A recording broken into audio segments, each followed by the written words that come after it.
Guys, life happens, okay? And if somebody tells you otherwise, I don't know which life they are living in, but things will come up and life will happen. The point is not what happens in between or how you start, it is how you end. So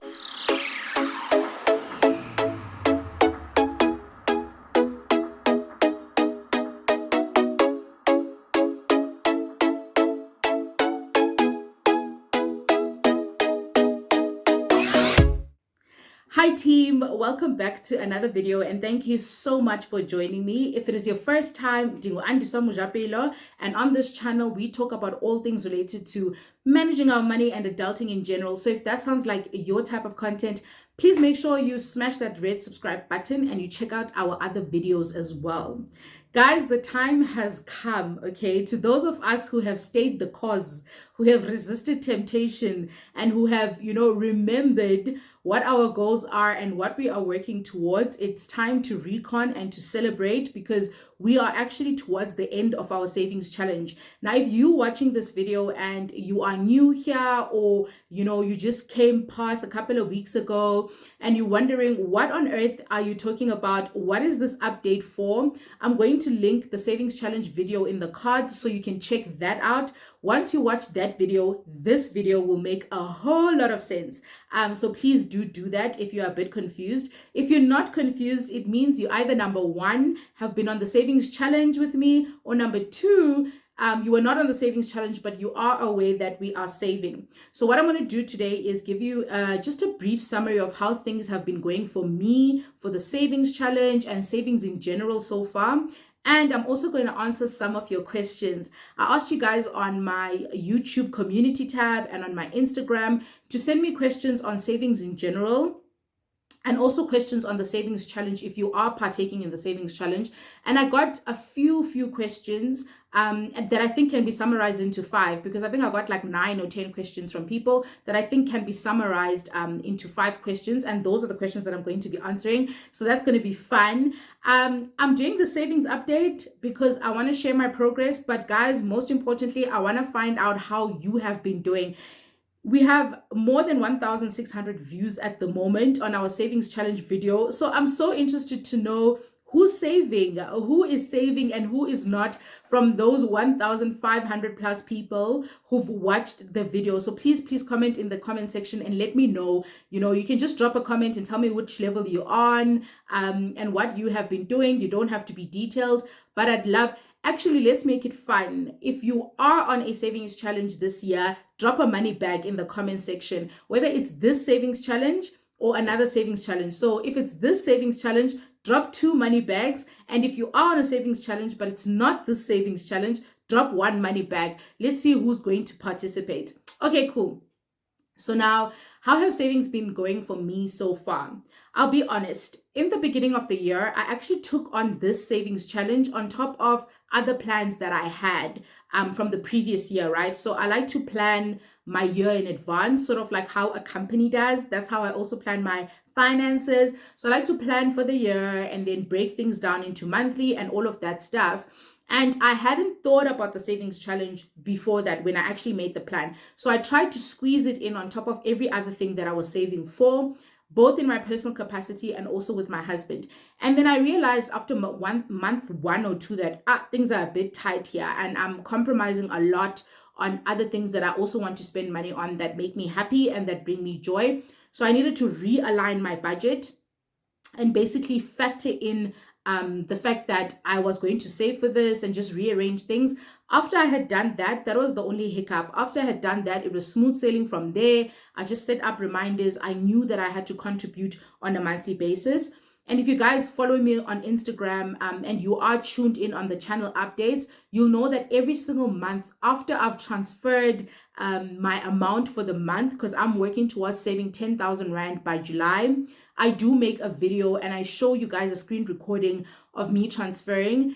And to be honest, that has probably been the most difficult part of this savings challenge. It's making those short videos. If you're a content creator, you understand how difficult it is to fit in everything that you want to in 15 seconds. It is not easy.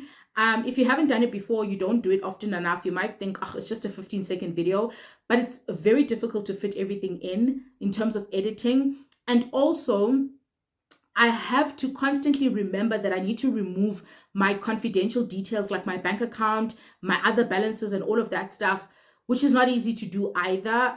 So yeah, that has probably been the most difficult part. It's editing those videos, but I did it because I feel like it really helps motivate you guys and remind you that we're on the savings challenge, and it's sort of like we're saving together, as opposed to me assuming that everybody's doing the right thing. And I do get likes on the videos and views. And interestingly enough, why I also continue doing those videos, even though they're time consuming, is because someone will watch the video and they'll send me a DM or they'll send me a message, saying, hi, andiswa, blah, blah, blah, blah, and ask me a question. So I feel like they've been good conversation starters as far as savings is concerned. So that has been the videos. That has been my journey. Otherwise, I'm gonna explain when I'm answering one of the questions what has helped me stay accountable. So stay tuned for that question. Let's get into the questions you guys had about savings and what you wanted to know. The first question I had was, I'm just looking at the questions down here. The first question I had was, I missed the challenge in January. Can I still join? And the answer is yes, yes, yes. Of course you can join the challenge. The challenge is for 7 months. When you start that 7 months is entirely up to you. But the point is you need to be saving those specific amounts in order to get there. And let me tell you a trick as well. You could actually swap around the amounts according to your affordability.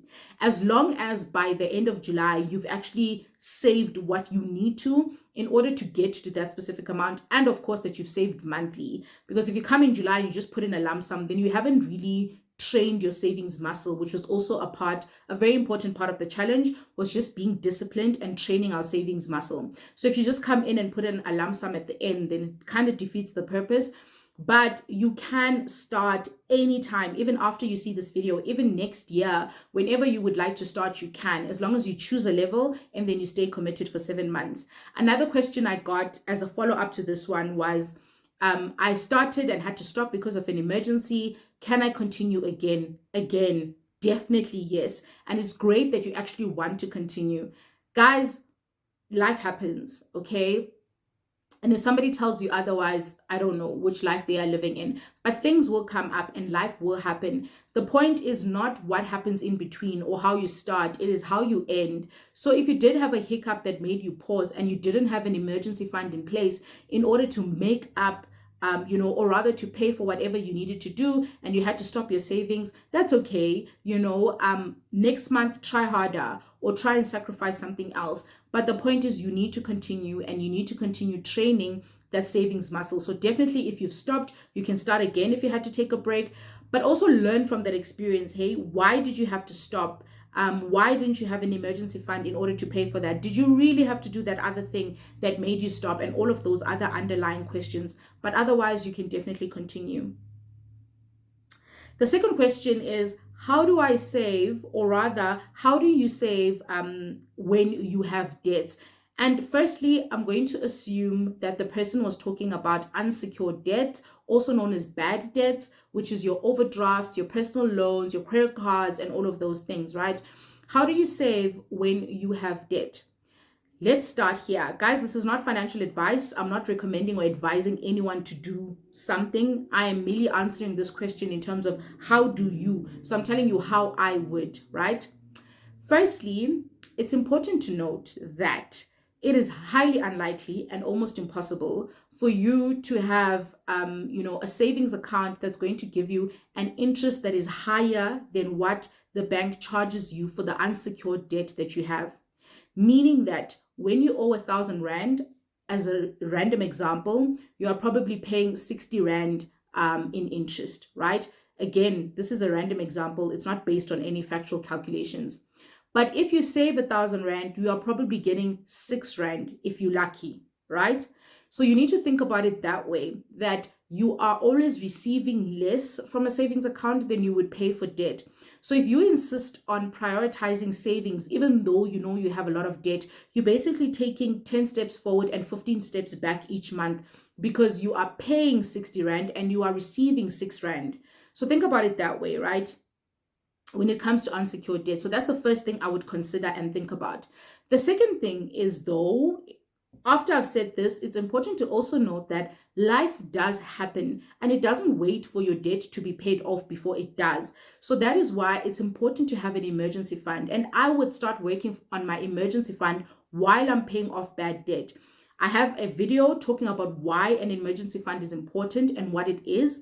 But the reason why I would start working towards an emergency fund while paying off bad debt is because I don't want to be demotivated every time something does happen. I don't want to go back and dip into my credit card to get the money out. And I know that it makes financial sense probably to stop everything and just concentrate on the debt, right? Because of the interest differences. But at the end of the day, you also want to be motivated and you don't want to be demotivated. Otherwise, you don't really get a success in whatever it is that you are doing. So I'd work towards my emergency fund so that if something does come up, I have something to draw from. Not put a lot of money there. Definitely most of my effort to go towards the debt, but I'd start building my emergency fund slowly, depending on what I can afford. And also, guys, it's also about training the savings muscle, right? Because when all you're doing is paying off bad debt, and then all of a sudden you have all this disposable income and you haven't learned how to save, you're going to be in a bit of a problem. So that's definitely what I would do if I had debt and if I had emergency fund. I'd prioritize the bad debt with most of what I have, and then I'd slowly build up my emergency fund.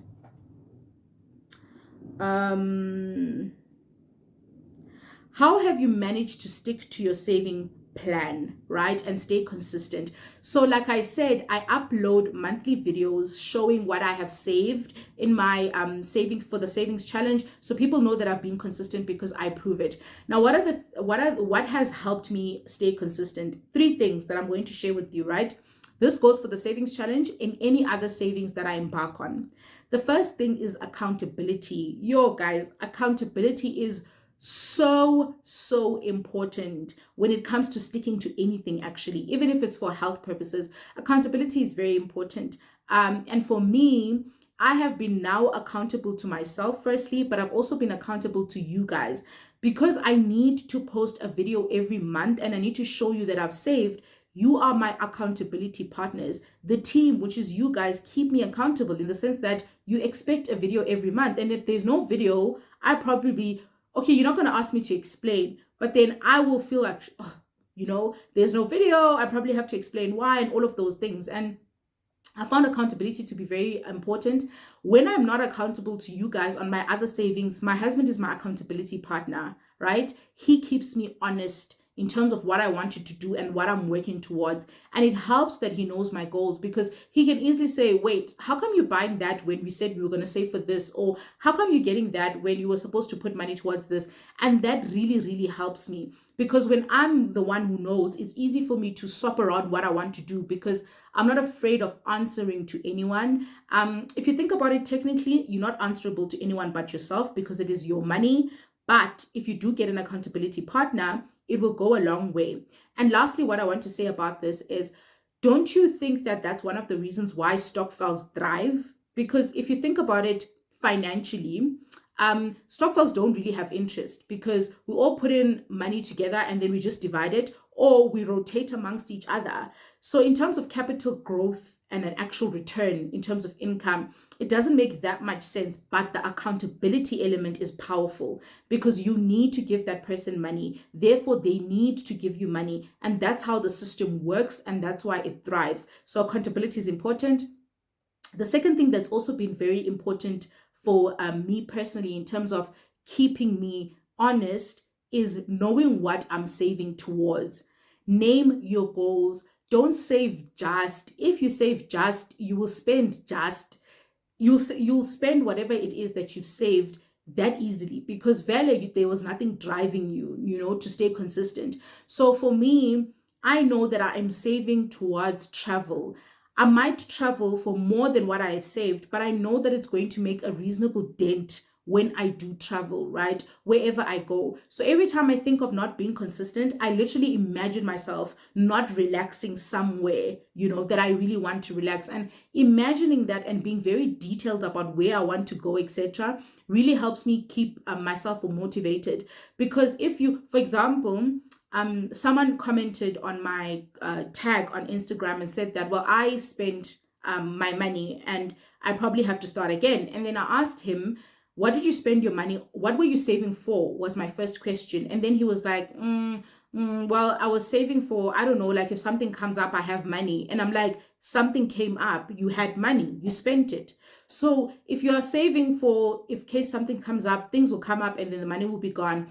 If you're saving for just in case, a just in case is bound to come up and the money is gone. But if you're saving towards a property or you're saving towards a car, you are going to, like, put yourself in a mindset position of, I can't afford to let this money go anywhere else except exactly where I need it to go, because that's what's going to make me happy.